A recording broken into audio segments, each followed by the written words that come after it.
and the ambulance came, took her off. She suffered like first and second degree burns because she was trapped underneath the engine. But she survived. She was fine. Cool. And apparently ODB came and visited her in the hospital while cool. she was recuperating, but he wouldn't use his real name. He used an assumed name.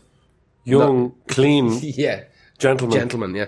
He used like a completely random name. However, what's the horrible thing about it is the young girl's family rat him out. They got in contact with the media saying, "Oh, ODB is coming to visit the kid." When he was trying to be real low key, like just drop in box of chocolates, like, you know what I mean? Yeah, how's the kid? Is she alright? And they're like, "There's fucking ODB, ring bleeding." With whoever. Wasn't any warrants out at that stage from was there? Because that could have fucked him up. There might have been. I think that might have came a little. He has later. had quite a few warrants. Quite a few warrants in his lifetime. Actually, most of his warrants were unwarranted. Believe it or not. Yeah, a lot of them were like one of the big one. The big one that got him in trouble at the start was he was pulled over by the cops, and he had a mobile phone, one of the first ever mobile phones in his hand, and they took shots at him, thinking it was a gun. Jesus. And he was fine, but he wears a bulletproof vest all the time. And so there's actually footage of him in the court explaining to the judge. He's like, "I just pulled out my phone, and the cops are shooting at me."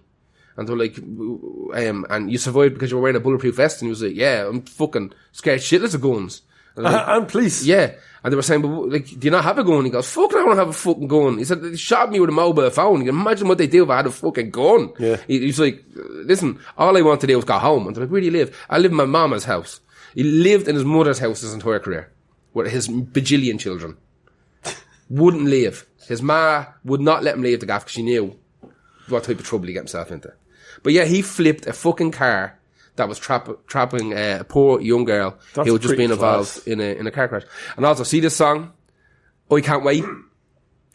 I did listen to it. This is the biggest earworm of 2020 that's from a bajillion years ago. I'd heard this album years ago. Are you going to play that when we DJ at the end of the month? I think I might have to. Yeah. It's honestly, it will not leave my head.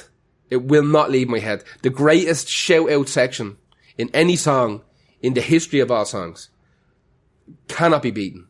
Cannot be beaten. I'd like to thank all the women, all the mothers, the babies, the munchkins.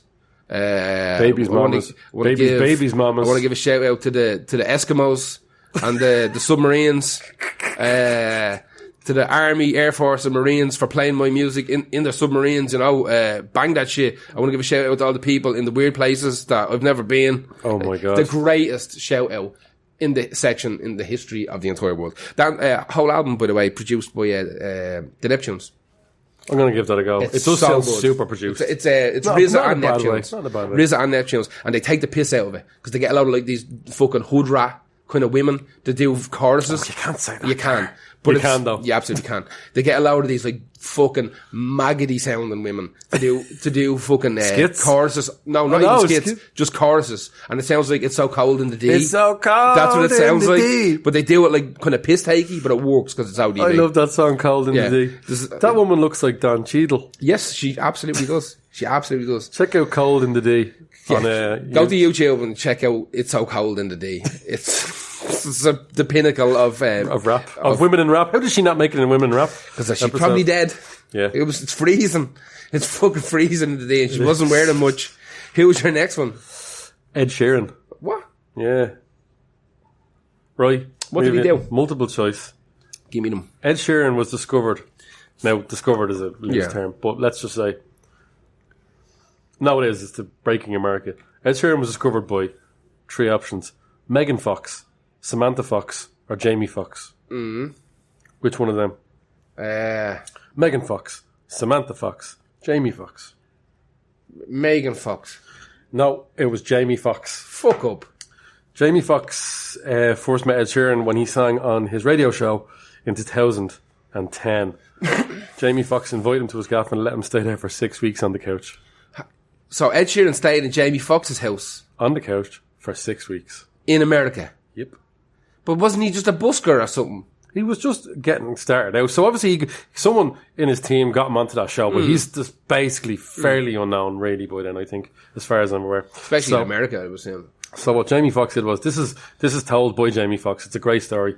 It's been on a few things. It's been on Graham Norton. He's talked about it in interviews.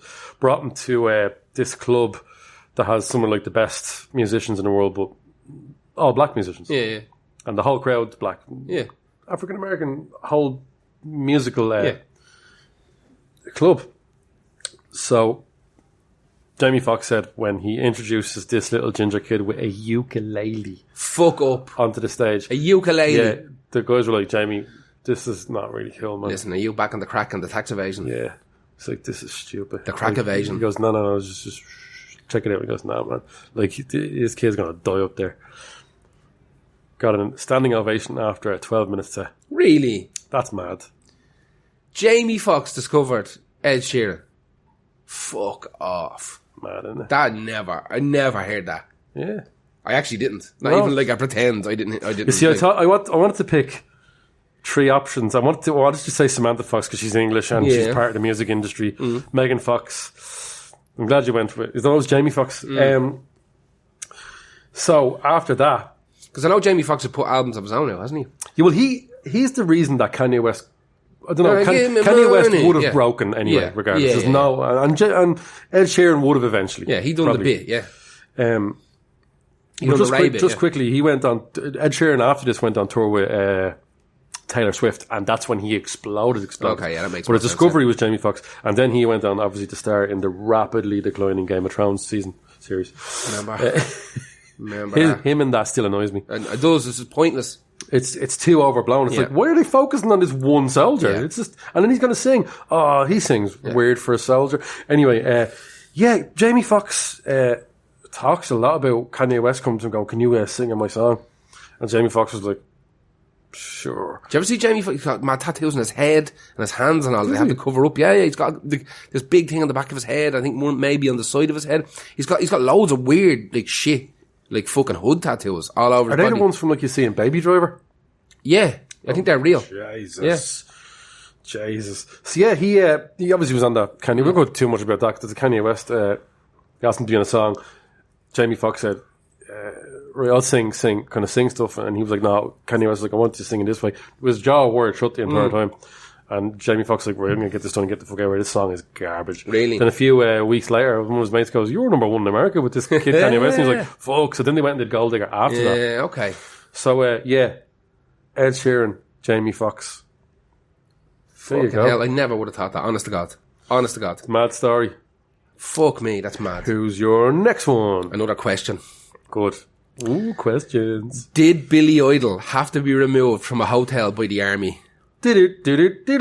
Boom. I'm gonna say sounds true. This It's is obviously a not rumor. even- This is a rumor. No, this is real. No, but you're supposed to say yes. This is a rumor, and I go, oh, I don't know. I don't actually know, but I'm going to presume because it's on your list. That Believe it, this is not a big one. I'm gonna mill through this one. This is real quick. So, Right. 1989, Billy is doing like an Asian tour, and he goes on a 3-week bender in a hotel in Bangkok, a hotel called the Mandarin Oriental in Bangkok, and he goes fucking batshit mad. He's doing everything, fucking opiates, heroin, speed, fucking you name it. He's on it for 3 weeks. He's had to take on the whole top floor of this fucking like a penthouse apartment in this hotel. He won't answer the phone to the hotel. He won't answer the door. There's nothing but brazzers coming in, drug deliveries, gargle deliveries, the whole thing. The hotel, ring the cops. Cops are knocking at the door. Billy Idol's like, nah mate, you're not coming in, like fuck off.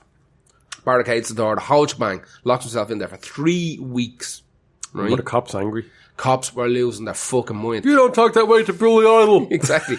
But they could not get in, right? They could not get in. So, it all turns to shy. And the fucking hotel have to call the army. And the fucking army arrive. How do you not just kick a door down? I don't know. He must have barricaded He must the have doors. said he had a gun. I don't know. Something weird happened.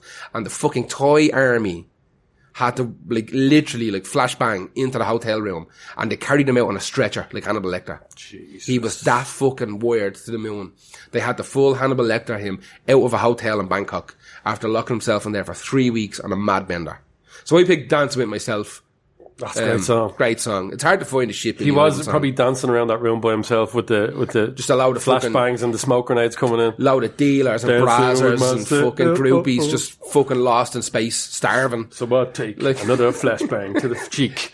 That's it. Billy Idol spent 3 weeks on a mad bender in Bangkok and had to be removed by the Thai army. Who's your next one? Prince. The Prince. song I Would Die For You. Okay. Now, This is where the rib remove story originated. I remember the Prince decades before thing. It has never been proven. Because it's not real. Yeah. So we're kind of going to do a few true or falses. True or false, Prince had his two bottom ribs removed to give himself a blowjob. No. Prince punched Niall O'Connor in the face. That's true. That is true. Prince used to dress up in disguise and go around door to door preaching, trying to convert people to Jehovah's Witness. Oh, I don't know. It's true. That's true. Yeah. Okay. So he became a Jehovah's Witness in 2001. Oh, okay. And he went on foot, door to door, as is... You're right as a Jehovah's Witness. to be like, well, you've got not just a right, but I think you've got an obligation. Are they the ones with the suits? The kids with the suits? Imagine his suit. They're always on bicycles. It's the only time he's ever worn a normal suit that isn't purple. With giant lapels coming out of it. This is kind of mad. So he became a Jehovah's Witness in 2001 after an argument with one of his friends, another famous person, I can't remember the name of. It was like, let's just try this. And he was until, as far as I know, the day he died. Jehovah's Witness, which is one of the more stupid religions. Well, they're all stupid. Oh, can we say that? Of course, we just lost. Yeah. We just lost Chile, Gar. We just lost Chile, and we lost Venezuela as well. We lost half of Brazil. He went in disguise to try and not alert people to the fact that he was Prince, but apparently, like, a lot of people came out and said, "Oh God, it was Prince." Yeah, came. Let's be honest, if Prince knocked on your door and he was like, "Do you want to be a Jehovah's Witness?" You'd have a shot at it. But there's a lot of people that let him in, and they were like, there was a Jewish couple that let him in and went, "Yeah, like we knew it was him." Sign that, yeah, come in, yeah. Sign this for me. Sign of the Times, there, will you? Jesus. Sign of the Times.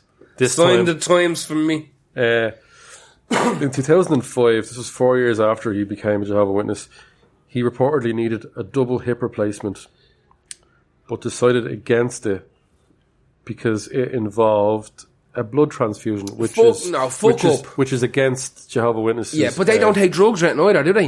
And they couldn't die of fentanyl. So the whole thing is... give me them hips. Listen, I've been saying this for years. The hips don't lie.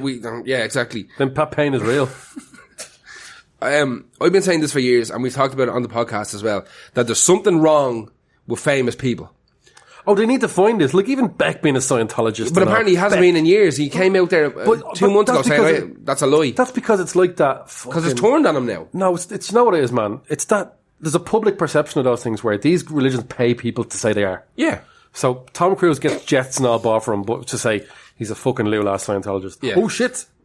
But like, I didn't mean lula. I mean, he's a lula. Fuck off. Lula. Like, they're in Ireland now. We have to be careful. They are and all, yeah. They are and all. No, but let me say this as well, right? They're like do you know that thing in Israel where they get bands and they pay them extortionate amounts, exorbitant amounts of money to play, more than you would ever get anyone to play anywhere, because of the shit that's gone down, and it's a good, like, a public image thing. A PR. They have a whole PR section for Israel, not for the bands. Israel. Yeah. We're the real country. So I wonder, is Jehovah's Witness kind of... I don't know, because there's no money in it, lad. Jehovah's Witness have to give, like, half their money away, don't they? Yeah, there's no money in it, like, not like that. Like, that can't be. Yeah. No, I think that these artists, right, after about 10 to 20 years of being at the height of the game, have seen and done everything, and went, someone goes, is there a void in your life? Yeah, there's a void in my life. Fill it. Well, have you tried this? Yeah. Honestly, take this shovel. I'm Gwyneth Paltrow, and this shit changed my life. So try this egg up your fanny. Exactly. Or try this mad, stupid religion. Yeah. And do you know what? Well, like, do you know who else is in it? Box candles. Fucking John Travolta. Exactly. You should come. You'll meet him. He'll tell you. And he's like, yeah, cool, yeah.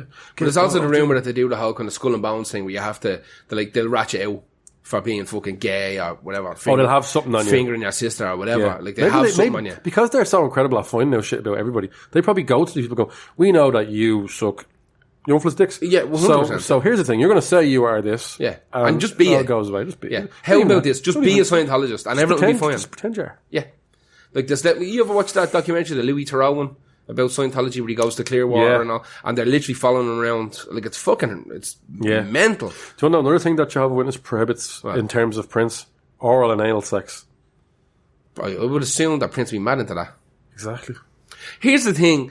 I'm going to tell you a story, right? Okay, how do I do this? Okay, so the reason I never thought that was real was you can't tickle yourself. What? Right? Do you ever try and tickle yourself? You can't Oh, do you it. can. I just fucking did it. You No, absolutely can. You can't tickle yourself